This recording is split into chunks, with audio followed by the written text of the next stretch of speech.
মুক্তিযুদ্ধের চেতনা বিকাশে অঙ্গীকারবদ্ধ থেকে বাংলাদেশের সঠিক ইতিহাস, ঐতিহ্য ও সম্ভাবনার নানা ইতিবাচক দিক তুলে ধরার লক্ষ্যে এবং সুস্থ সংস্কৃতি বিকাশের প্রত্যয়ে online television channel UKVD TV digital বাংলার আলোর মিছিলকে এগিয়ে নিতে লাইক, কমেন্ট, শেয়ার করে আপনিও থাকুন আমাদের সাথে। ইউকেভিডি TV, here to serve the community. যেহেতু শীতকাল নিকটবর্তী, তাই এই সময় আমরা বাসার ভেতরে বেশি সময় কাটাবো। তখন ভাইরাস ছড়াবার সম্ভাবনাও বেশি থাকবে। এই ভিডিওটি দেখলে আপনি বুঝতে পারবেন কিভাবে প্রতিদিনের নিয়মিত অভ্যাস, যেমন হাত মুখ ধোয়া, মুখে মাস্ক লাগানো এবং 2 মিটার দূরত্ব মেনে চললে করোনা ছড়ানো নিয়ন্ত্রণ করা যাবে। কোনো ঘরের ভেতরে 24 ঘন্টারও বেশি সময় করোনা জীবিত থাকতে পারে। কোনো জিনিসে করোনা ছড়িয়ে থাকলে সেটা স্পর্শ করলে ভাইরাস আপনার শরীরে আসতে পারে এবং অন্য লোকের কাছেও যেতে পারে। সবসময় সাবান পানি এবং স্যানিটাইজার দিয়ে হাত পরিষ্কার রাখলে এই ভাইরাসে আক্রান্ত হওয়ার সম্ভাবনা কম থাকে। আমাদের শ্বাস প্রশ্বাসের সময় নাক আর মুখ থেকে যে ছোট ছোট পানির কণা বের হয়, সেগুলোতে করোনা ভাইরাস থাকতে পারে। মুখোশ দিয়ে নাক মুখ ঢেকে রাখলে বাতাসে পানির কণার সাথে ভাইরাস ছড়াবার সম্ভাবনা কম থাকে। শ্বাসের বড় পানির কণাগুলো অন্য মানুষের ওপরে বা জিনিসপত্রের ওপরে পড়তে পারে। 2 মিটার দূরত্ব মেনে না চললে পানির কণা থেকে ভাইরাস ছড়াবার সম্ভাবনা বেশি। ছোট ছোট পানির কণা বা অ্যারোসল বাতাসে অনেক সময় পর্যন্ত ভেসে থাকতে পারে, আর ঘর থেকে বাতাস বের হওয়ার পথ বা ভেন্টিলেশন না থাকলে অসুবিধা হতে পারে। তাই আপনি যখন পরিবারের সদস্য ছাড়া বাইরের লোকের সাথে থাকেন, তখন আপনাকে অবশ্যই 2 মিটার দূরত্ব বজায় রাখতে হবে। বাসার বাইরে যেখানে ভেন্টিলেশন বা বাতাস চলমান আছে, সেখানে ছোট ছোট পানি কণার মাধ্যমে ভাইরাস ছড়ানোর সম্ভাবনা কম। হাত ধোয়া, নাক মুখ ঢেকে রাখা এবং সামাজিক দূরত্ব মেনে চলা, এই 3টি নিয়মিত কাজ ভাইরাস ছড়ানো নিয়ন্ত্রণ করতে খুব সাহায্য করে। মনে রাখবেন, আপনার যদি করোনা ভাইরাসের লক্ষণ দেখা দেয়, যেমন শরীরে জ্বর, নতুন করে ঘন ঘন কাশি হওয়া, খাবারের স্বাদ বা ঘ্রাণ নেয়ার ক্ষমতা লোপ পাওয়া বা বদলে যাওয়া ইত্যাদি হয়, তবে 119 নম্বরে ফোন করে বা NHS UK'র ওয়েবসাইটে যোগাযোগ করে বিনামূল্যে করোনা পরীক্ষার ব্যবস্থা নিন। আমরা সবাই মিলে ভাইরাসকে নিয়ন্ত্রণ ও সংক্রমণ বন্ধ করতে পারব। ভুলবেন না, হাত, মুখ, দূরত্ব।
COVID-19, especially the new variant, is spreading quickly across the country. This puts many people at risk of serious disease and is placing a lot of pressure on our NHS. Once more, we must all stay home. If it is essential to go out, remember, wash your hands, cover your face indoors, and keep your distance from others. Vaccines give clear hope for the future, but for now, we must all stay home, protect the NHS, save lives. যেহেতু শীতকাল নিকটবর্তী, তাই এই সময় আমরা বাসার ভেতরে বেশি সময় কাটাবো। তখন ভাইরাস ছড়াবার সম্ভাবনাও বেশি থাকবে। এই ভিডিওটি দেখলে আপনি বুঝতে পারবেন কিভাবে প্রতিদিনের নিয়মিত অভ্যাস, যেমন হাত মুখ ধোয়া, মুখে মাস্ক লাগানো এবং 2 মিটার দূরত্ব মেনে চললে করোনা ছড়ানো নিয়ন্ত্রণ করা যাবে। কোনো ঘরের ভেতরে 24 ঘন্টারও বেশি সময় করোনা জীবিত থাকতে পারে। কোনো জিনিসে করোনা ছড়িয়ে থাকলে সেটা স্পর্শ করলে ভাইরাস আপনার শরীরে আসতে পারে এবং অন্য লোকের কাছেও যেতে পারে। সবসময় সাবান পানি এবং স্যানিটাইজার দিয়ে হাত পরিষ্কার রাখলে এই ভাইরাসে আক্রান্ত হওয়ার সম্ভাবনা কম থাকে। আমাদের শ্বাস প্রশ্বাসের সময় নাক আর মুখ থেকে যে ছোট ছোট পানির কণা বের হয়, সেগুলোতে করোনা ভাইরাস থাকতে পারে। মুখোশ দিয়ে নাক মুখ ঢেকে রাখলে বাতাসে পানির কণার সাথে ভাইরাস ছড়াবার সম্ভাবনা কম থাকে। শ্বাসের বড় পানির কণাগুলো অন্য মানুষের ওপরে বা জিনিসপত্রের ওপরে পড়তে পারে। 2 মিটার দূরত্ব মেনে না চললে পানির কণা থেকে ভাইরাস ছড়াবার সম্ভাবনা বেশি। ছোট ছোট পানির কণা বা অ্যারোসল বাতাসে অনেক সময় পর্যন্ত ভেসে থাকতে পারে, আর ঘর থেকে বাতাস বের হওয়ার পথ বা ভেন্টিলেশন না থাকলে অসুবিধা হতে পারে। তাই আপনি যখন পরিবারের সদস্য ছাড়া বাইরের লোকের সাথে থাকেন, তখন আপনাকে অবশ্যই 2 মিটার দূরত্ব বজায় রাখতে হবে। বাসার বাইরে যেখানে ভেন্টিলেশন বা বাতাস চলমান আছে, সেখানে ছোট ছোট পানি কণার মাধ্যমে ভাইরাস ছড়ানোর সম্ভাবনা কম। হাত ধোয়া, নাক মুখ ঢেকে রাখা এবং সামাজিক দূরত্ব মেনে চলা, এই 3টি নিয়মিত কাজ ভাইরাস ছড়ানো নিয়ন্ত্রণ করতে খুব সাহায্য করে। মনে রাখবেন, আপনার যদি করোনা ভাইরাসের লক্ষণ দেখা দেয়, যেমন শরীরে জ্বর, নতুন করে ঘন ঘন কাশি হওয়া, খাবারের স্বাদ বা ঘ্রাণ নেয়ার ক্ষমতা লোপ পাওয়া বা বদলে যাওয়া ইত্যাদি হয়, তবে 119 নম্বরে ফোন করে বা NHS UK'র ওয়েবসাইটে যোগাযোগ করে বিনামূল্যে করোনা পরীক্ষার ব্যবস্থা নিন। আমরা সবাই মিলে ভাইরাসকে নিয়ন্ত্রণ ও সংক্রমণ বন্ধ করতে পারব। ভুলবেন না, হাত মুখ দূরত্ব।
So it's my pleasure to pass over to Minouche to introduce the speakers for today's event. And thank you all to you for listening. Thank you. With South Asia, and the activities of the South Asia Center have made sure that we don't just have a glorious past, but we also have a glorious future in the region. And this is especially true in the case of Bangladesh, where we're proud to say we have the largest number of faculty in the UK specialized in Bangladesh, and that's across a wide array of disciplines, ranging from social policy to gender to anthropology, geography, and climate change. And we also have many PhD candidates who are focused on Bangladesh. We also have a very vibrant LSE-SU Student Union Bangla Society, which is thriving, and an active and vibrant alumni association in Dhaka, who are famous for the hospitality that they offer to anyone who visits from the LSE. And because of all of that, I'm delighted to welcome Her Excellency Saida Mona Tasneem, the High Commissioner of the People's Republic of Bangladesh in the UK. And she's also Bangladesh's permanent representative to the International Maritime Organization. She's a chemical engineer by training, and she also has a master's degree in public policy and management from the School of Oriental and African Studies here in London. And we are delighted to turn to her for her remarks today. Over to you, Your Excellency. Oh, and you're still on mute.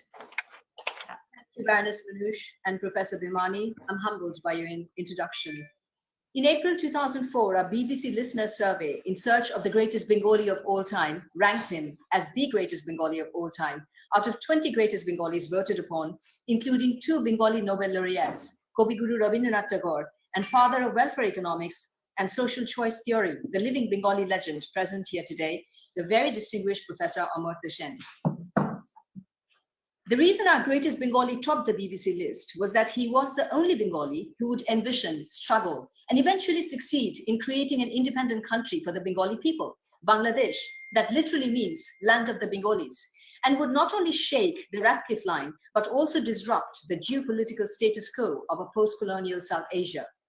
And this greatest Bengali visionary is none other than the Bangladesh's founding father, Bangabandhu Sheikh Mujibur Rahman. No, it was not any political government that randomly decided to brand him as the greatest Bengali of all time. It was the BBC's global listeners, Bengali and non-Bengali alike, who crowned him the Bangabandhu, the people's title of choice. In a post-1947 East Pakistan, when the freedom-loving Bengali people were subjugated to systematic oppression, discrimination, bigotry, and new colonization under an Islamic republic and a military state, it would be Bangabandhu Sheikh Mujib who would emerge as the undisputed leader of a secular Bengali nationalist movement. Over the next 23 years, Bangabandhu would fearlessly lead the Bengali people in our every political, economic, cultural rights struggle, from the Bengali language movement of 1952 to our epic War of Liberation in 1971. In 1969, at a mammoth public gathering of millions of Bengalis at the Dhaka racecourse, Sheikh Mujibur Rahman, following his acquittal from the infamous Agartala conspiracy case of plotting with India, the secession of East Pakistan, was awarded the title, the Bangabandhu, meaning the friend of Bengal. And again, it was no government of Bangladesh that had arbitrarily awarded our founding father this unique title. It was a spontaneous people's title given to the Bangabandhu as a symbol of the love and trust he earned from his beloved Bengali nation, much before East Pakistan became Bangladesh. A man of peace and non-violence and a Gandhian at heart, the Bangabandhu, while a student of Islamia College at Calcutta University, volunteered to protect both Hindus and Muslims alike during the Great Kolkata killings and joined the 1947 peace mission of the Mahatma Gandhi. Between 1947 and 1971, the Bangabandhu was arrested 22 times and spent nearly 13 years of his political life in prison in peaceful protests and hunger strikes. The Newsweek magazine, in its April 1971 issue, dubbed the Bangabandhu as the poet of politics, hailing his historic 7-March speech, one speech that mobilized 750 million Bengalis for Bangladesh's independence, a speech that the UNESCO in 2017 preserved in the memory of the World Register as it changed the course of history. In August 1971, when Bangabandhu's summary military trials, while imprisoned in Pakistan, surfaced in international media, the Time magazine UK paid him a tribute, and I quote, "A man of vitality and vehemence, Mujib became the political Gandhi of the Bengalis, symbolizing their hopes and voicing their grievances. Not even Pakistan's founder, Muhammad Ali Jinnah, drew the million-strong throngs that Mujib had attracted in Dhaka. Nor, for that matter, has any subcontinent politician since Gandhi's days spent so much time behind bars for his political beliefs. As the government of Bangladesh and the UNESCO jointly commemorate in 2020 and 2021 the birth centenary of the Friend of Bengal, I pay my deepest homage to this indomitable leader of Bengali civil rights movement and architect of Bangladesh's independence, the immortal Bangabandhu. The Bangladesh High Commission London is honored to be organizing its first ever Bangabandhu Centenary Talk in collaboration with the very vibrant South Asia Center of the very illustrious London School of Economics that celebrates its own 125th anniversary and has to its credit 27% of all Nobel Prize winning economists of the world, including our Bengali pride, Professor Amartya Sen. Today, the people of Bangladesh and I reaffirm our heartfelt gratitude and unbounded happiness to another greatest Bengali, Professor Amartya Sen, for commemorating the Bangabandhu with his talk, Bangabandhu and Visions of Bangladesh. Professor Sen, with his Bengali ancestry rooted to Bangladesh, is as much an argumentative Indian as he is an argumentative Bengali free spirit. In many ways, perhaps he vindicates in his developmentist freedom and social choice theory, Bangabandhu's uncompromising faith in people's freedom, reaffirmed in his 1974 UN General Assembly speech, and I quote, "Mr. President, I conclude by reaffirming my faith in the indomitable spirit of man, in the capacity of the people to achieve the impossible and to overcome insurmountable odds." Professor Amartya joined the LSE faculty in 1971, and today, in 2021, I pay a special tribute to him on his 50 years since teaching at the LSE when he delivers the seminal Bangabandhu Centenary talk. I'm also delighted that Professor Rehman Subhan, Bangladesh's most eminent economist, a Bengali nationalist himself, a valiant freedom fighter, and a leading member of Bangabandhu's Post-Independence Planning Commission, joins us today from Dhaka as a discussant. I'm deeply indebted to Baroness Minu Shafiq, Director of the LSE, for chairing today's talk, and to Professor Alnur Bhimani, Director of LSE South Asia Center, and Deputy Director Nilanjan Sakar, for their outstanding Fabian commitment to remember and tribute the Bangabandhu, a social democrat at heart, on his auspicious birth centenary. I conclude by celebrating Professor Sen's chosen theme for today's talk. Indeed, Bangabandhu believed in several visions for Bangladesh and his Bengali people. He envisioned a secular People's Republic of Bangladesh, and despite being a devout Muslim, he rejected an Islamic Republic of Bangladesh. He championed democracy, secularism, Bengali nationalism, and social justice as the four pillars of his 1972 constitution. His foreign policy vision of bandhutva, or friendship to all and malice towards none, is a reaffirmation of the Gandhian ahimsa. His ultimate vision for Golden Bengal, a Sonar Bangla, is in fact an economic prosperity vision based on inclusiveness and equal opportunity for all, a legacy being carried forward by his missionary daughter, Prime Minister Sheikh Hasina, in achieving unprecedented social and economic successes for today's Bangladesh, praised even by the argumentative Indian, Professor Amartya Sen. To understand Bangabandhu, I must conclude by warning Bangabandhu's 1970 quote, reflecting his political philosophy. "As a man, what concerns mankind concerns me. As a Bengali, I'm deeply involved in all that concerns the Bengalis. This abiding involvement is born of and nourished by love, enduring love, which gives meaning to my politics and my very being." I thank you. We look forward to the talk. Thank you very much, Your Excellency, for those wonderful opening remarks. And now let me turn to our first speaker, who really does not need any introduction, but I'll give a brief one anyway. Professor Amartya Sen, who is Professor of Economics and Philosophy at Harvard University and is a Nobel laureate in economics as well. Amartya has a very long association with the London School of Economics, having been a faculty member here and maintained his links. In fact, I recall him telling me once that his wife often joked that whenever Amartya has to go from A to B, he does it via the LSE. And because of that long-standing commitment and his enormous intellectual contribution, we've created a chair in his honor at the LSE with a special focus on inequality, the Amartya Sen Chair in Inequality. I think we just want to hear from Amartya, so I will cut to the chase and turn the conversation over to him. He will speak to us today about the unique aspects of Sheikh Mujib's cultural nationalist ideology that led to the creation of Bangladesh. Amartya, over to you. Thank you very much.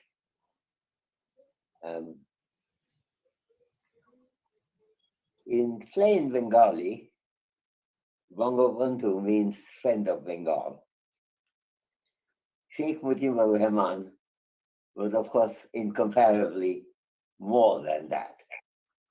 He was a great political leader of Bangladesh, the founder of the idea of an independent Bangladesh, the biggest influence on the lives of Bangladeshis, the most admired person in Bengal, and as has been noted again and again, he can be rightly seen as, quote unquote, the father of the Bangladeshi nation. Being a friend of Bangladesh, or Bangabandhu, is really a very modest way of describing Mujibur Rahman. The fact that he did not ask for a more grand designation and was happy with friendship tells us something really important about him. He did not seek nominal glory. People admired him instinctively. I'm delighted that LSE has arranged this occasion and that I thank the wonderful director of LSE for that leadership, and I'm very grateful on behalf of all Bengalis anywhere that the High Commissioner of Bangladesh is here to give force to what we are going to do in celebration. I'm thrilled to have been given the opportunity of remembering him during the celebrations of the centenary of his birth. Other than paying tribute to this wonderful human being and the great leader that he was, I want to say a few words on why his ideas remain so very important today, in today's world. Bangabandhu has been taken from us, but no one can rob us of his clear-headed visions, which I will argue can make a real difference to the lives we can lead. The subcontinent, India included, is going through, I believe, a challenging period of ideological confusion right now. And we have reason to turn to Bangabandhu for guidance as well as inspiration. Among the many distinct ways in which Sheikh Mujib's thoughts and analysis have powerful relevance today, let me choose a short list of a few. First, Sheikh Mujib was one of the clearest exponents of secularism from which all countries can learn. This included India, the largest country in the subcontinent, which has right now a particular need, I believe, to learn from Bangabandhu's insights. However, looking more broadly, all the countries in the subcontinent need Bangabandhu's ideas. Bangladesh itself has gone through ups and downs on secularism in its history, but since Bangabandhu spoke very clearly on what kind of a Bangladesh he wanted, we can easily read from his exposition what form he would have liked to have given to secularism. I'd like to emphasize here that the association between secularism and human freedom had an inspirational role for Sheikh Mujib. There is one way of looking at secularism, which is often used in Europe very commonly, that includes a general hostility to religion and which sees a secular state as one which never encourages or helps any kind of religious activity. The United States has tried this kind of secularism intermittently, but God and Christianity are so strong in most American minds that secularism in this form is a bit of a non-starter in the USA.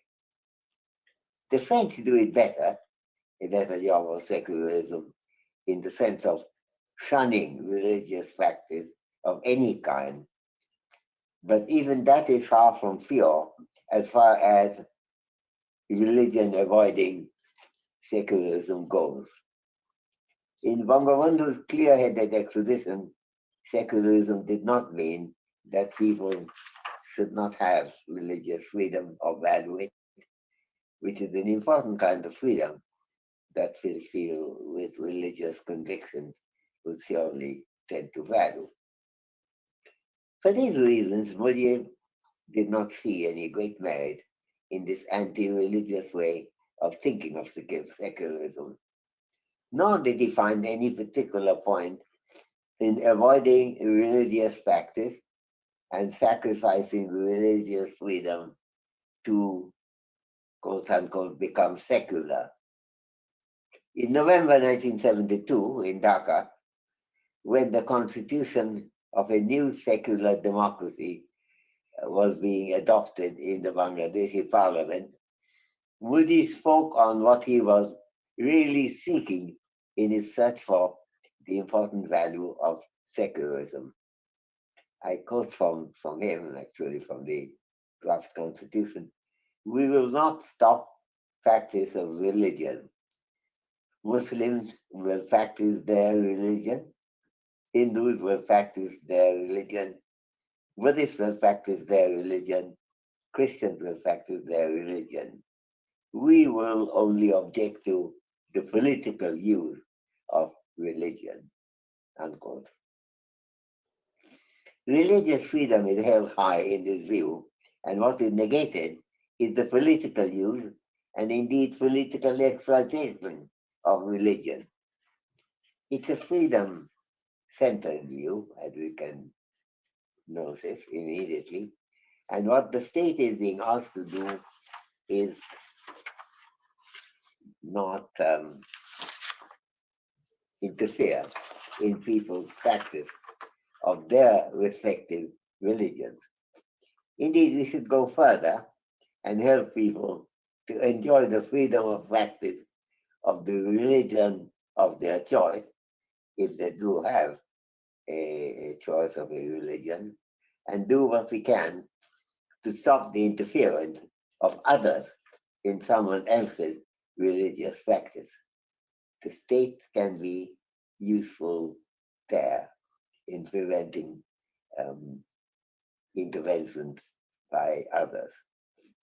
I'm sad to have to say that these principles have taken quite a bit of beating in India recently.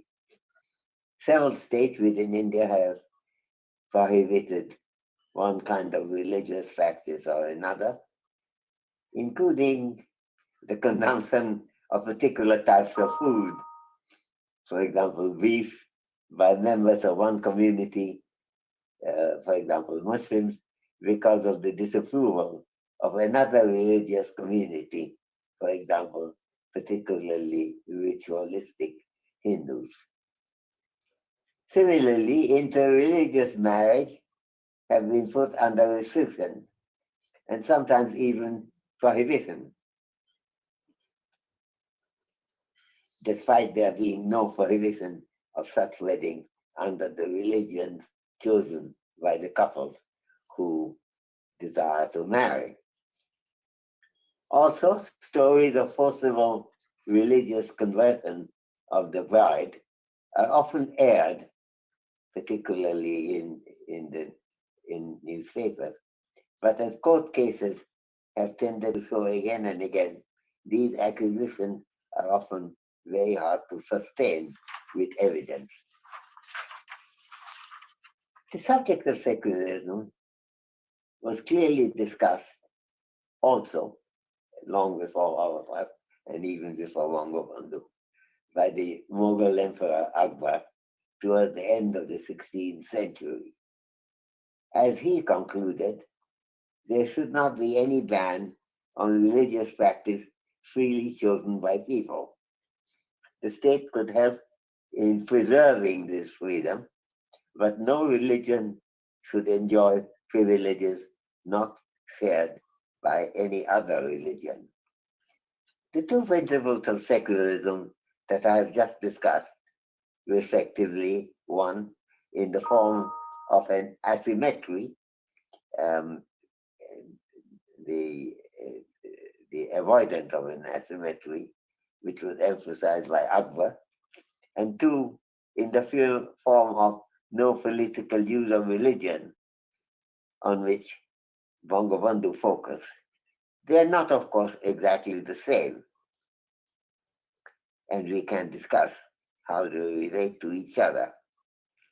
but their violation goes against the violation of either goes against people's religious freedom in similar ways, since the political use of religion tends typically to favor one religion over another. This can be easily illustrated with recent violations of secularism in India involving political use of religion in ways that favor one religion over another.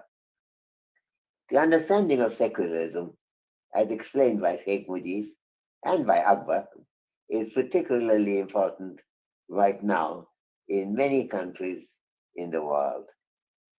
This applies not only to India, but also in other countries across the globe. They are sometimes relevant to political discussions also in the United States and Europe, often not directly in the form of religion, but categories that relate to discrimination in related fields, such as race and ethnic asymmetry. In the subcontinent, they have often touched on issues that contemporary debates and agitation in Pakistan and in Sri Lanka have sharply brought up. The Indian situation is rather more precarious in the historical perspective, since India was much closer to a practicing secular democracy for many decades until relatively recently. The issue has sharply arisen in the context of the impending elections in some state assemblies in India, including West Bengal, for elections due to be held in April or May this year.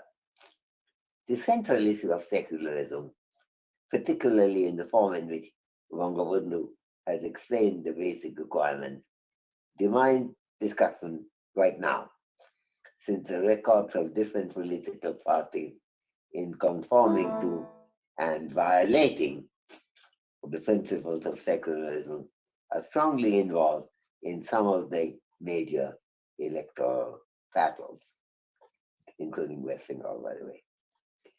Bangabandhu's powerful diagnostic criterion about not making political use of religion has extensive applications today.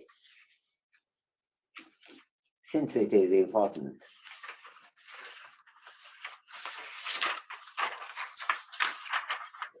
in the world, not just for Bengal, Bangabandhu, rightly described as friend of Bengal, can also be described as Vishwabandhu, as friend of the world, because there are gains to be made by people across the world, not just in Bengal, from following and learning from his ideas.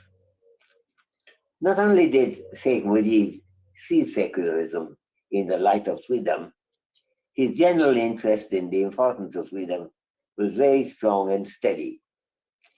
Indeed, the central concern about the use of mother tongue in the fight for which Bangabandhu provided leadership related to freedom, and so that the conception of a Bengali nation linked closely with the freedom to use people's own language.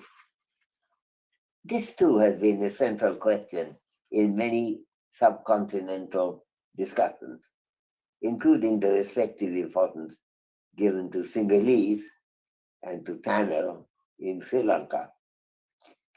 It is possible that Sri Lanka could have escaped a war and much bloodshed had the political leadership of the country paid more attention to Sheikh Mujib's analysis of the language issue and understood the need for making room for people's own mother language. The wisdom of Bangabandhu's social analysis of language use had application far beyond Bengal. By giving the status of national language to all the major languages in India, as happened quite early in the history of the Indian polity. Some serious problems were surely avoided quite early in India. There was wisdom there, but this constitutional decision was taken in India bearing in mind a rather limited role of the national language, of the national languages, of which there are a great many. But some of Sheikh Mujib's concerns still apply when we turn to the category of official language. While the status of being a national language gives each major language of India an important standing, there are asymmetries, some of which may be inescapable, between the official language in the form of Hindi and English and the other major Indian languages. There are contrasts of privileges between those whose mother tongue happens to be Hindi, and in some cases English, on one side, and other Indians without that convenience. The problem of equity about official use of some language rather than another has to be dealt with pragmatically, but the possible inequality may deserve more attention than it tends to get. This may be to some extent an issue in West Bengal as well, though West Bengal itself is a multilingual state. There are several languages spoken here. My friend Reman Sawan present here is always writing on the multitude of languages spoken in Calcutta. But it is a much bigger concern in the southern states, with languages originating mainly from Old Tamil rather than Sanskrit. At the risk of slight oversimplification, it can be said that Sheikh Mujib's priority was always on freedom and the distinct issues, all of them, of status, standing, official use, and use as medium of instruction, have each of them to be judged in that broad light of the importance of freedom.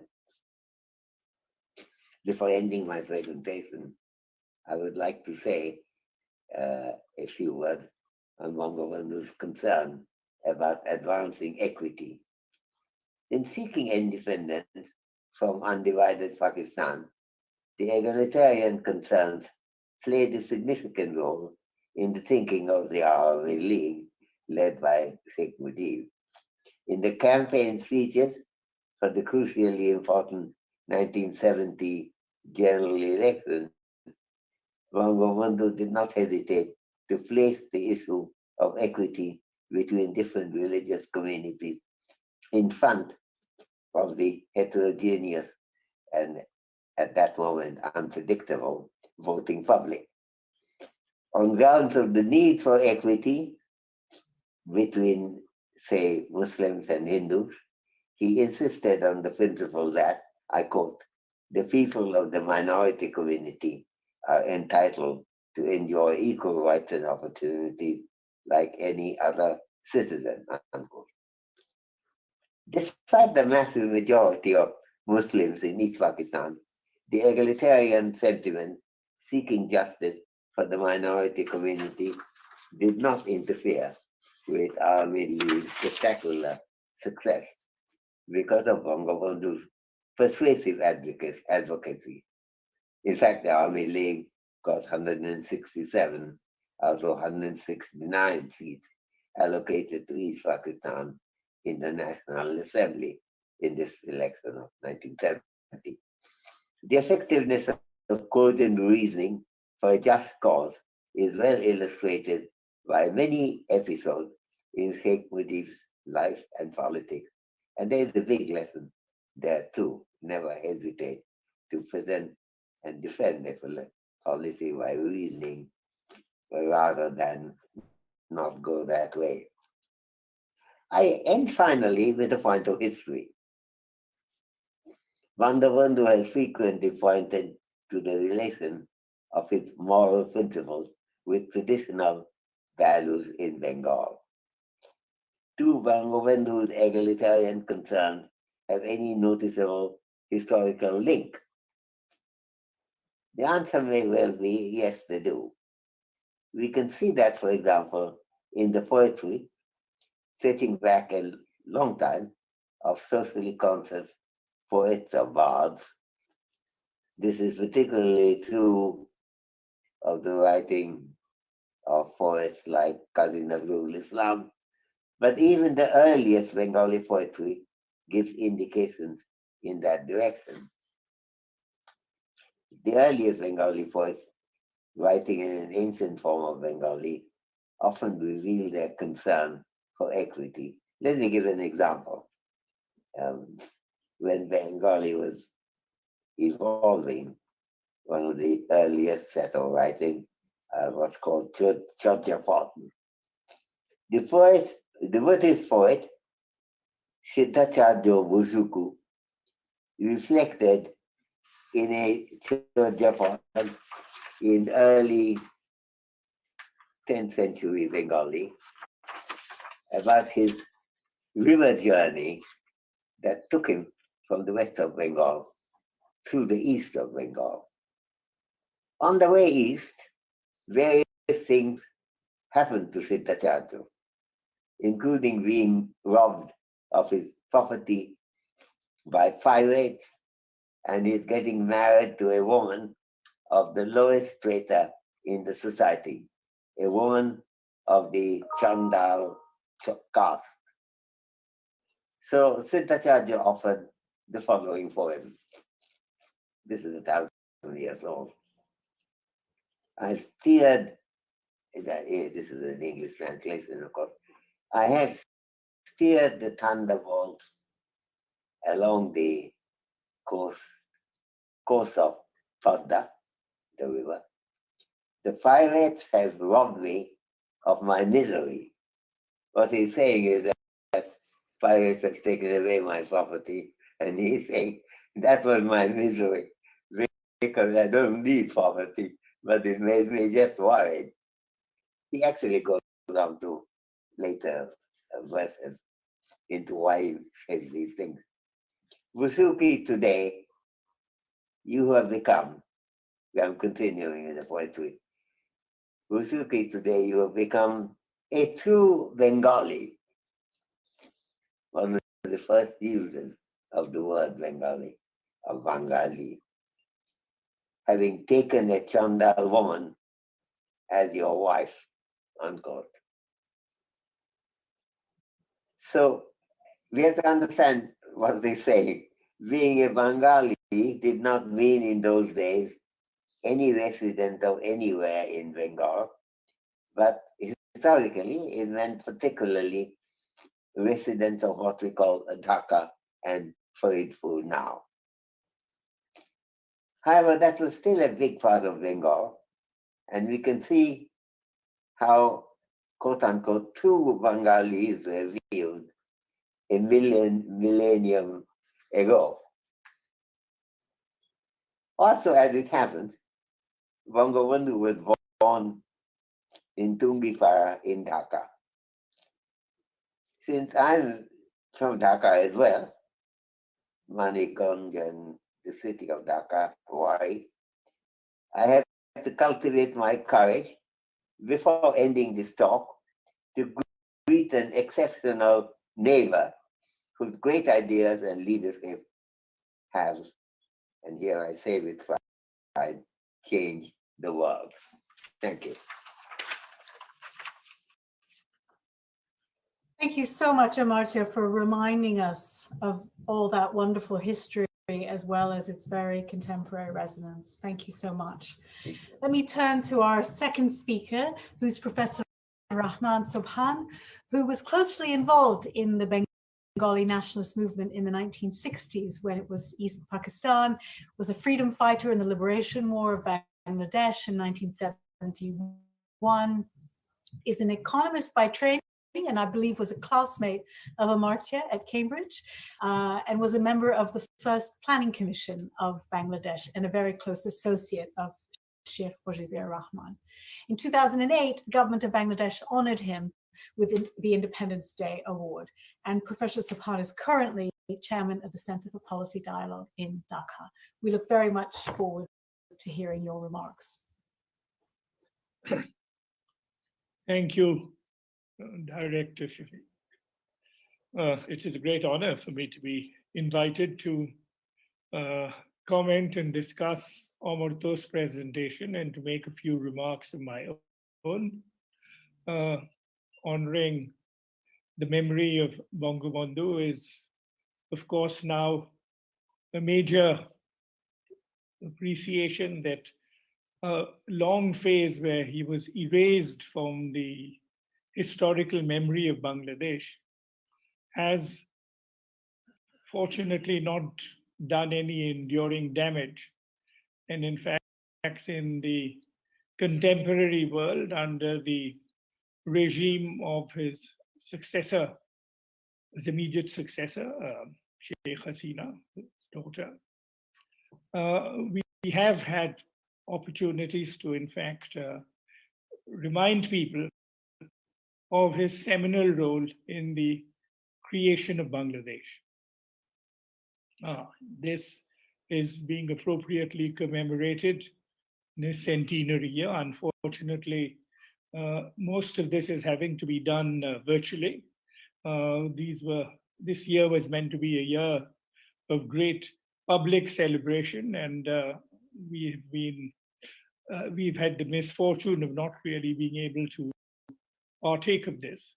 However, the Zoom process has its advantages because it in fact has solved many logistical problems and has been able to bring people around the world who may not have been that easily able to move around.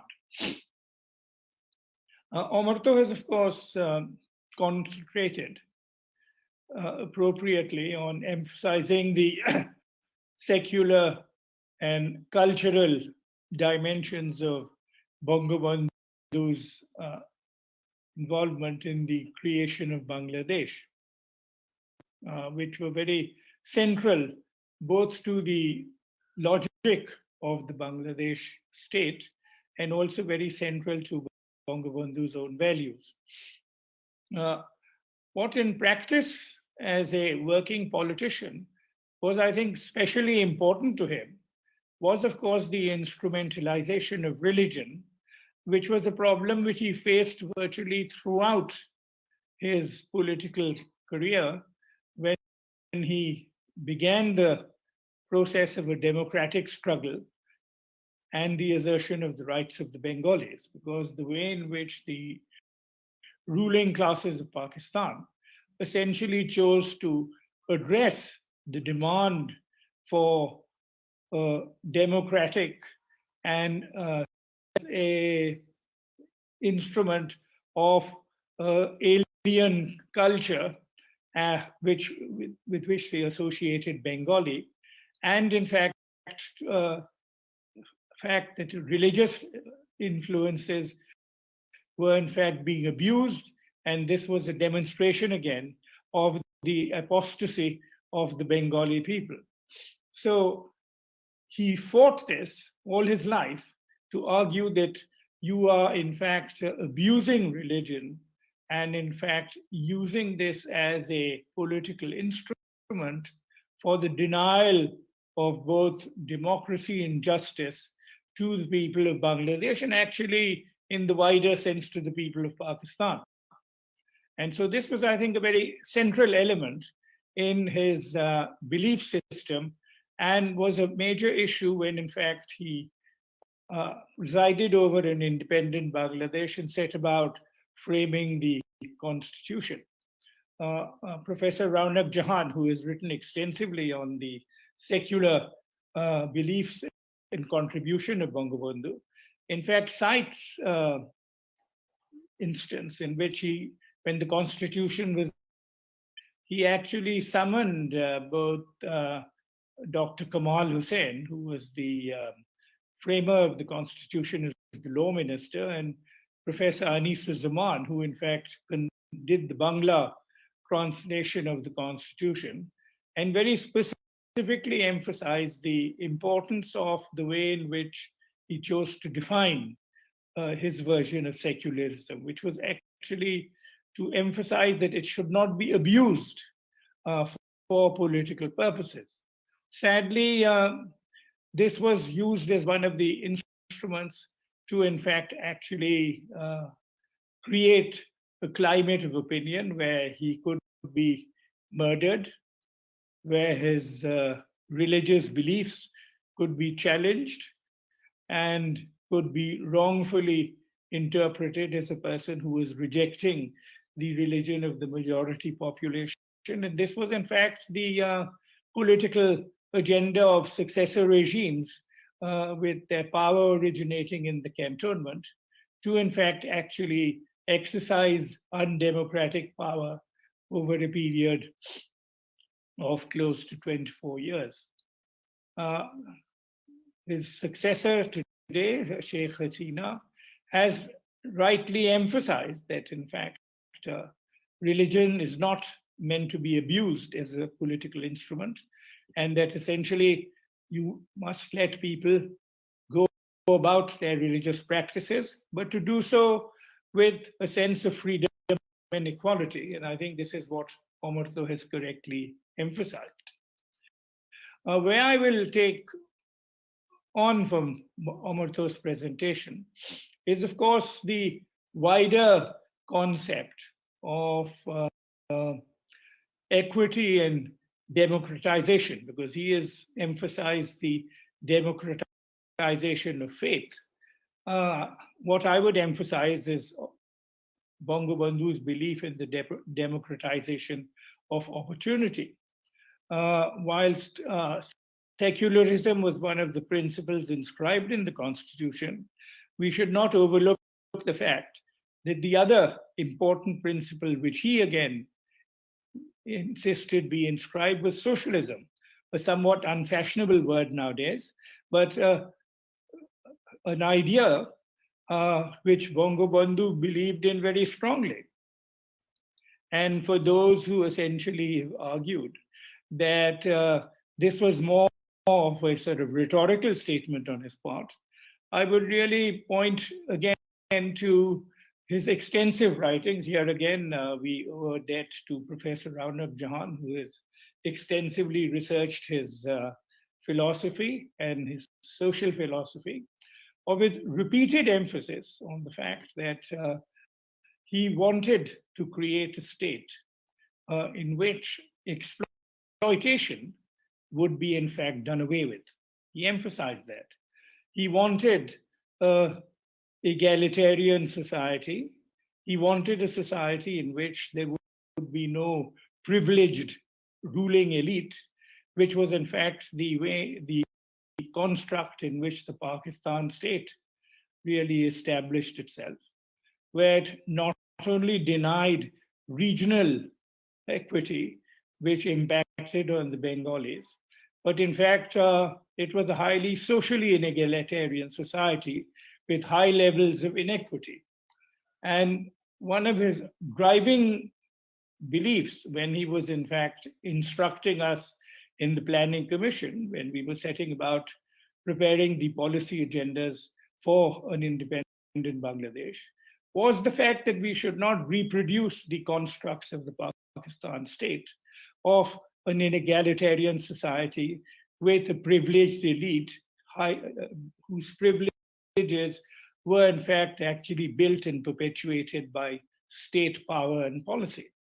And here again, he was very clear in his mind. I had the privilege of working closely with him, not just after independence, but prior to independence, and along with a number of my economist colleagues, we were in fact instrumental in preparing the election manifesto of the Awami League, where it had its historic win in the 1970 elections, in which in very extensive conversations with him, he made it very clear that we should make it clear that it isn't only that we want to achieve rule for the Bengalis through a highly autonomous process of governance, but that it should also, in fact, ensure that it would be an egalitarian society. And in fact, the dispossessed of the Bangladesh should, in fact, actually be major players in that society.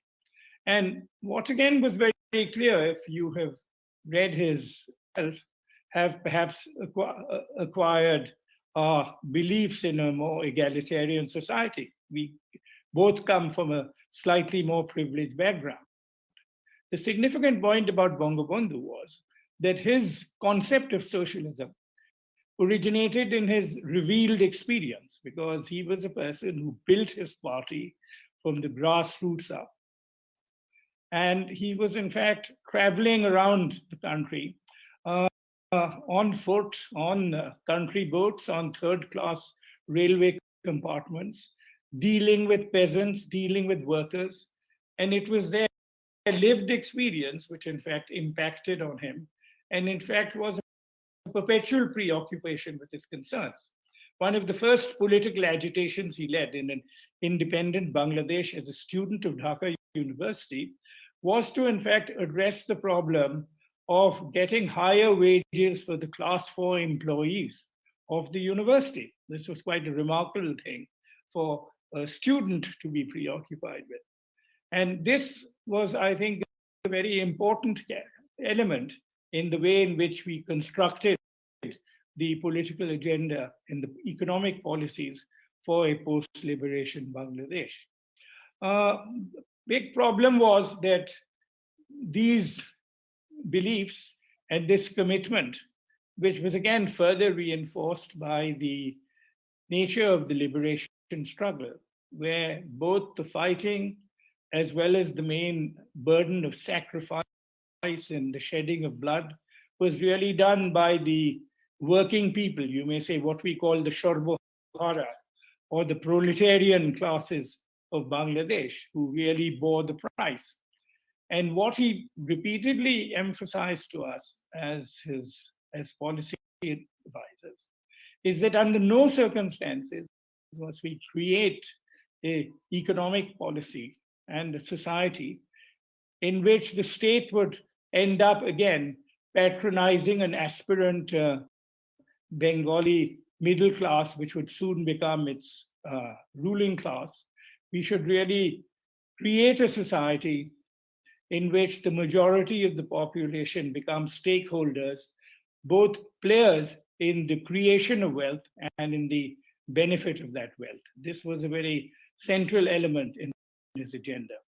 One of the reasons I would argue that, in fact, he ultimately was killed was not just because of the type of society constructed, but because of the fact that he set about committing himself to create a process of social transformation, which was unacceptable to significant elements of what was then perhaps an emerging elite at that period of time. So I think we should keep that in mind, because we now live in a world which has gone through its own process of transformation, where we are living in a much more market-driven world in which the emergence of elites have in fact become a major feature of contemporary society, including our own, I wish to point out.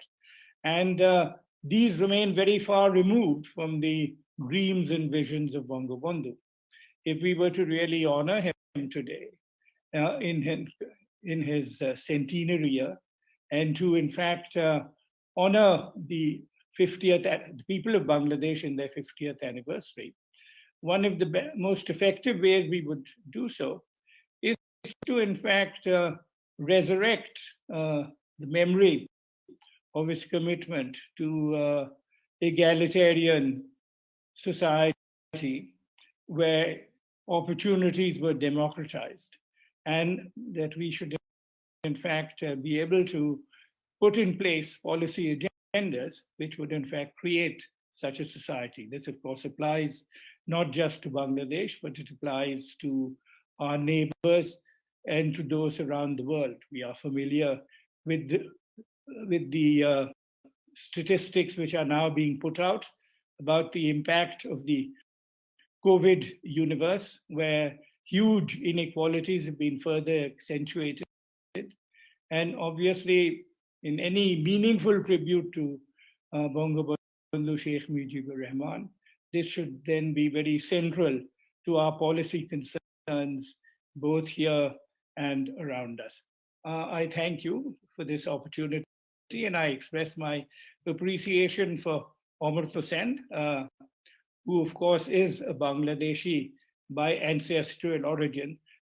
So I might point out that Bangabandhu actually came from Faridpur. So he's a near neighbor and will become much closer after the construction of the bridge over the Padda. But still, he does not come quite from your part of the world, Amartya. But again, thank you. And I express my great appreciation to both the London School of Economics and to the South Asia Center for, in fact, taking this opportunity to partner with the High Commissioner of Bangladesh to, in fact, commemorate the centenary of Bangabandhu. Thank you. Thank you so much, Professor Sobhan. That was wonderful. And I just wanted to remind listeners that if you have questions, please put them on Facebook and we will feed them into the speakers. But before turning to the questions, I just wanted to invite all the panelists, including Her Excellency, if they had any reactions to each other's presentation. Amartya, did you want to add anything to what's been said? No, I think the points that I could have gone on to, Rahman covered extremely well. And I should also mention, Lord Nagihan has a paper, very important, interesting material. Very good. Your Excellency, is there anything did you want to react to any of the presentations before I turn to the questions? Thank you very much. But first of all, I have something to address to you that, we were talking that, to celebrate the centenary, we wanted to do this postdoctoral fellowship, Bangabandhu postdoctoral fellowship at the London School of Economics, particularly the South Asia Center, and I hope that we can work on that. So thanks, for all the support, and we'll continue to work. I have actually two comments, one addressed to Professor Sen and the other one addressed to Professor Rehman Subhan.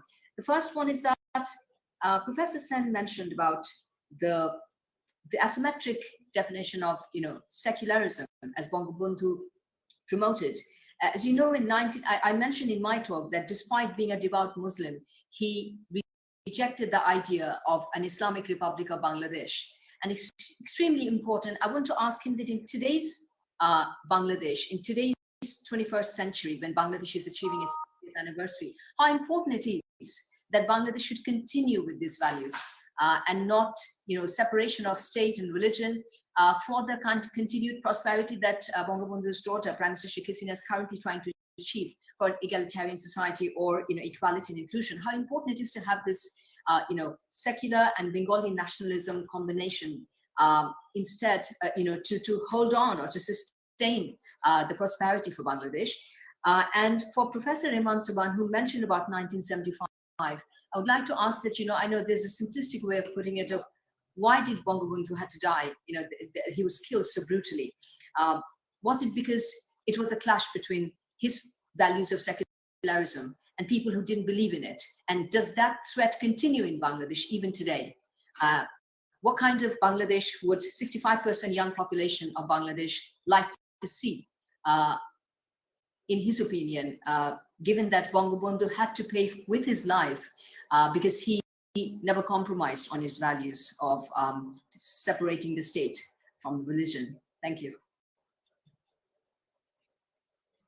Rehman, do you want to go first? Oh, I see. Oh, right. Well, I think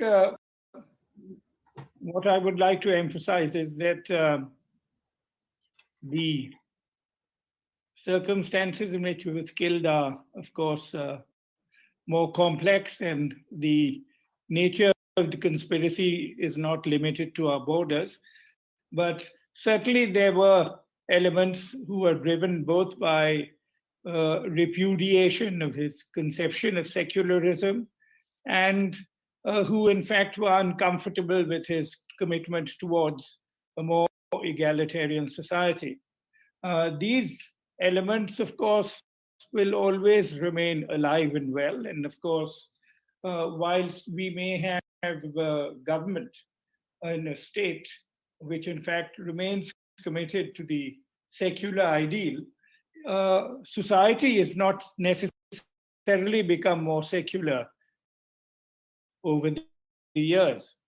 And in fact, actually, there is a tendency both here and around the world where in fact society has itself become more sectarian in its perspectives, and this is a factor which I think we all have to take into account. I think Professor Shafiq herself will be familiar with that phenomenon in her own country. I think this is a factor which we should certainly keep in mind. And of course, we should further keep in mind that in the Bangladesh of today, we of course do have a much more inegalitarian society, and with a much stronger and wider vested interest, which in fact has built up over the years, again, not just here, but in many other societies, in perpetuating inequalities, and which will present a much more severe challenge to the realization of a more egalitarian society. One of the great advantages that we had in post-liberation Bangladesh was that virtually the entire ruling class, including the dominant economic class, were all non-Bengalis who at the time of the liberation of Bangladesh physically exited Bangladesh, so that they abandoned vast swathes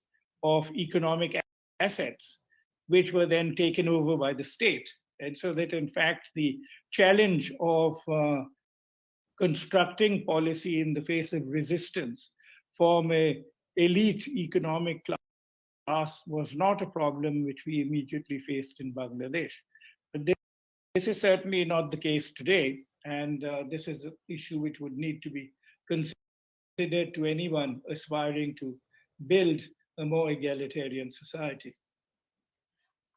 I have a question now from the audience for Amartya, which is, Mujib always said that he was deeply influenced by his years in Calcutta in the 1950s. So could you say something about the Bengali intellectual traditions in Bengal, Calcutta at this time, and how they might have shaped him? In 1950? 40s. 40s. Yeah, the question is 50s, but 40s. 40s will do. Before 47. And Before 47. you were there, everyone. The 1940s were a very difficult time. It wasn't many people would like to remain in India, and there were big ways it was being counted. For example, the Isfahanis, a Shia family, but among the establishment in Calcutta, going towards Pakistan made a major difference to the way people saw the debate. So I think what happened, and this is quite important, once and it's very important for understanding and related to the High Commissioner's question about the relevance of the need for a secular perspective along with everything else in your political thinking. There was a kind of decline of that. I was part of the time in Dhaka, and I can see that in parts of Dhaka that was happening. There were much more of that even in areas where my old school, St. Gregory's in Lokhiwada was. but also generally in Dhaka, the part of Dhaka where I stayed in, namely Wari, didn't really have that, nor did Ramna have that particularly. But Sakyapati and so on, these areas certainly had these divisions very strongly. I think the one thing that emerges in my mind clearly is that just as is possible with vision and with clear reasoning, and I keep emphasizing clear reasoning because to me, we can't understand Bangabandhu without understanding the reach of reasoning, and that it is possible to deal with these um, devices and violent tendencies through confronting them with power and reasoning. In this respect, both Bangabandhu and Mahatma Gandhi took a very similar position. We don't know what Tagore would have thought he would die. He died in 41. And so that wasn't, I mean, I think he probably would have been in the same direction. But I think that was the big thing going on at that time. Now, the issue of, I mean, what happened, of course, in some ways, and I can't, not sure that I entirely agree with Rahman, but I think the suppression of the religious division was to a great extent because of the force that language-based thinking took on. So that was the divisive, but divisive in a different way, between Urdu and Punjabi on one side and Bengali on the other. And so that, in a sense, drowned the Hindu-Muslim division. And that was in the context of Bangladesh, it was a big positive move. On the other hand, it wasn't as if that you just countered the religious division without unleashing the force of another very potential concern, namely the language issue, which became such a big thing. I'm not sure on the disagreement with Rahman. I agree with Rahman on many of these things, including his view of Calcutta, since unlike me, he's a Calcutta guy. I'm a Dhaka person, but he grew up in Calcutta and he has a lot of things to say on Calcutta. But I'm not sure that they, just judging from the writings and what emerges from Bangladesh today, that the secular forces are weaker today than before. It seems to be quite the opposite. The secular forces were being tried out. Well, it was 52, of course, was a big thing, but it began from 49, and but it kind of established roots that, in a sense, it hadn't in Kolkata today. Otherwise, BJP will not be such a threat in the elections that are coming.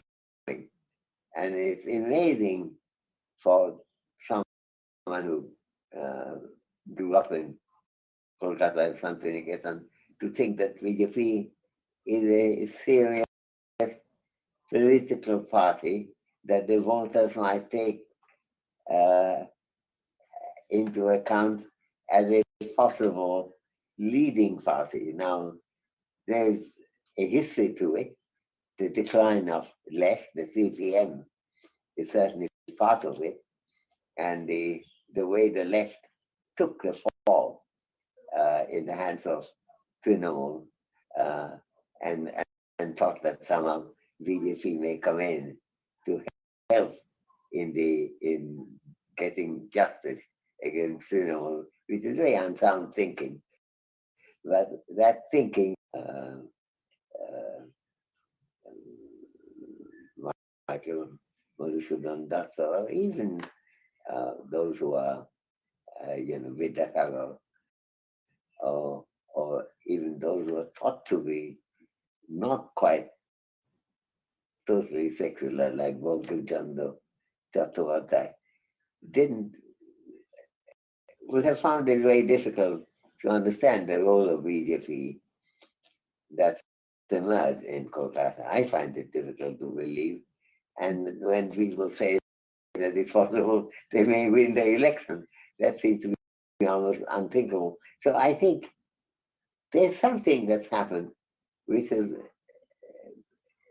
to be understood and much more clearly. We had a lot of eloquence on this subject. I was reminded the other day of a great Iranian mathematician, Al-Biruni, who spent 10 years in India and wrote a definitive, I think the best book on India ever written was written in 1010 AD. And that was by Al-Biruni.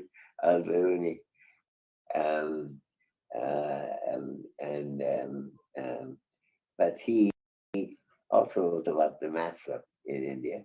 That was his main area. But the aside comment he makes that there are many things very admirable in India, but what I admire most is the ability of the Indians to speak eloquently on subjects on which they know absolutely nothing. And so there's sometimes listening to what's going on about the politics of Bengal, I have to remember when he had said that there is that possibility. I just don't know. But I don't agree. I mean, it seems to me that Bangladesh has a more secure foundation of secularism there than India has been able to construct, even in Bengal. Thank you very much. I've got a question for both of you, which I think might have to be our last question because we're running out of time. Do you both think that greater inequality in the economic sense feeds into greater inequality in treatment by the state of different religions?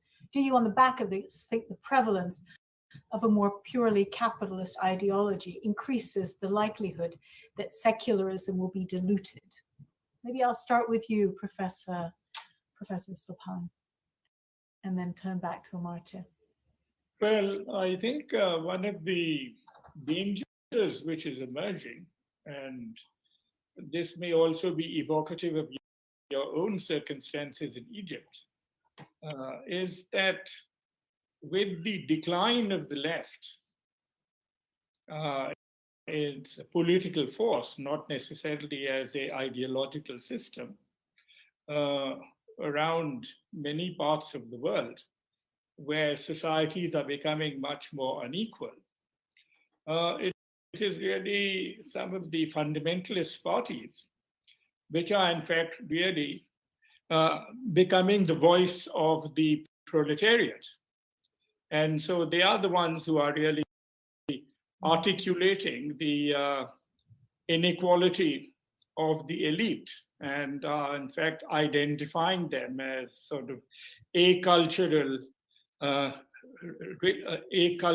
people who are violating the cultural norms of their society and are in fact violating the basic tenets of their faith. And in fact, the political parties have really become their instruments, and that it is only now the mosque which is now appropriating to itself the right to in fact actually speak for these forces. This, I think, I would certainly see as one of the great dangers which are emerging as a challenge to secular society. I think in Bangladesh, this is less of a problem because in fact, the corresponding political forces have been historically much weaker and have never had much of a electoral presence, in contrast to Egypt, where in fact, presumably, the main force with the highest sort of electoral representation is in fact a fundamentalist political party, and which would be the case in much of the Arab world, I suspect, if any sort of democracy were in fact to be put into practice.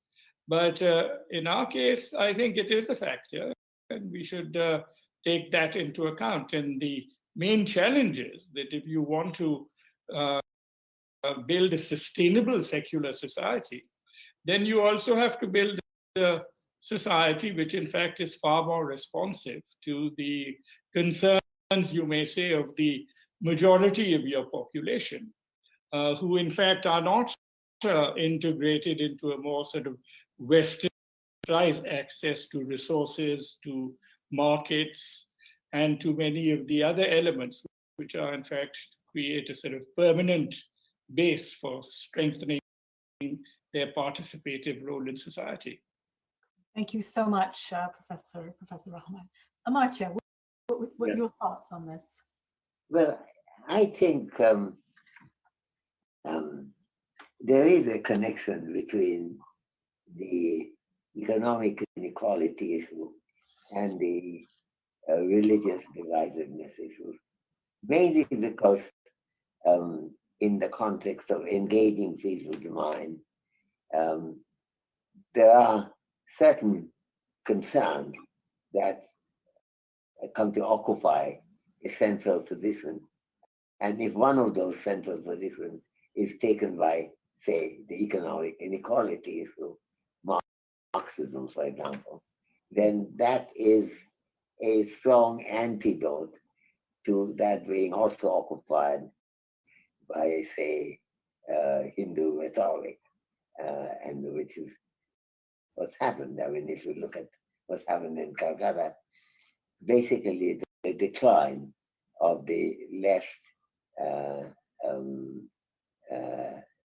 dialogue, left priorities, and for which the lack of organization of the left party is a lot to blame. When that happened, then there is a gap into which all this thing about Jai Sri Ram and so forth come into the story. There's very little room for Jai Sri Ram when you want the workers of the world to unite. It's not that they magically one transforms into the other. It's just that one leaves, the absence of one leaves room for the other. And if you see the absence, I mean, that's one way of understanding it. If you take the Communist Party in India, it used to have 62 seats in parliament. Then it fell to 40s, and 30s, and 20s, and now I don't know, 3 or 4, I think. So this is vacating certain positions. And then, and this is where Al-Biruni comes in, you get extraordinary theories that now that the left has declined and a non-left but secular party, Trinamool has taken the position, the way to beat it is to beat the Trinamool, and if the Hindu activists can help you there, why not? But there's lots of reasons why not, because once they help you there, you're not going to be able to dislodge them. And I think, so the unsound thinking, and this is again, since this is Bangabandhu's meeting, the clarity of thought as no substitute, thinking very broadly about all the influences together as no substitute, thinking about the issue of equity is cannot be avoided, and if you can't say, as for a while, was their slogan that Aage round for a round. First, you do round, which has never been a particularly big object around in Bengal. And then round comes later. That's a completely confounded thinking. In fact, the lack of historical understanding is very strong there, basically. I mean, for example, Ramayana was taken as a very big story. As it happened, Ramayana as a story sense was a contribution of the Muslim kings, actually, because the translation from Sanskrit to Bengali of both Ramayana and Mahabharata were done on the initiative of Muslim kings of Bengal, as Dinesh Chandra Sen's History of Bengali Literature bring out. These were nice evening stories, which the Muslim kings, though Muslim, quite like listening to. But that, to convert that into some kind of holiness and some kind of story that buildings can go on grounds of Ram having been born there. It's not a Bengali story. It could be an Ayodhya story, not a Bengali story. So I think there has been a profound lapse from clear thinking, from distinguishing between history and political and scientific analysis, and so in which Nazrul was most associated, namely Lamol, meaning the fowl, and it's every week it had the quotation from Chandidas about Sawarupwe Manusuptatarupwe Nai. Human truth is the highest truth. There is no truth above that. That's of course a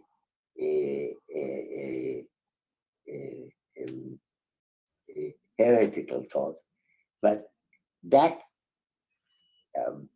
background that Calcutta in particular, as the big city, I mean, I'm a Dhaka person, but I have to say that Calcutta had a cultural tradition which at that time Dhaka could not match. But that is declined in a comprehensive way. And even though Sheikh Mujib was not from Calcutta, and I gather he's not from Dhaka too. One says he is from Faridpur.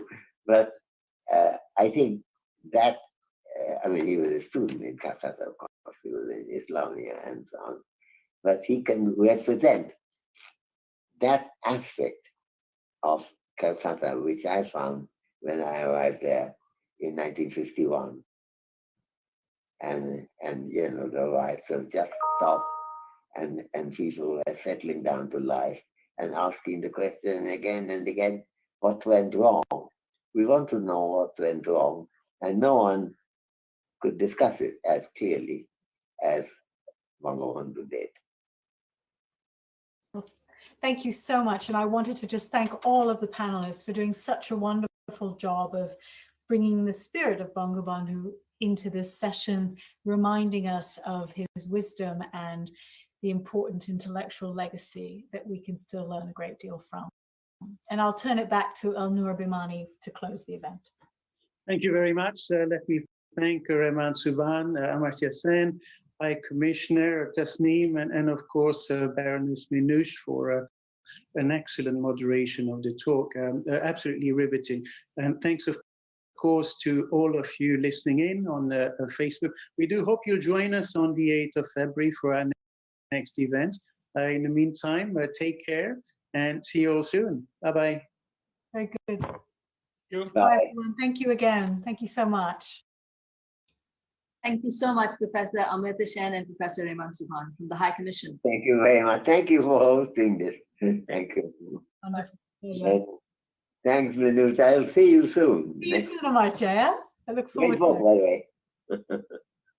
Thank you so much. I'm so glad you liked it. It is a great book, yeah. Oh, I'm so glad to hear that. It really means a lot to me. Okay, bye. Sure, thank you. Take care. Joy Roman, Bangabandhu. I'll call you. Okay, let's talk. We haven't talked for a long time.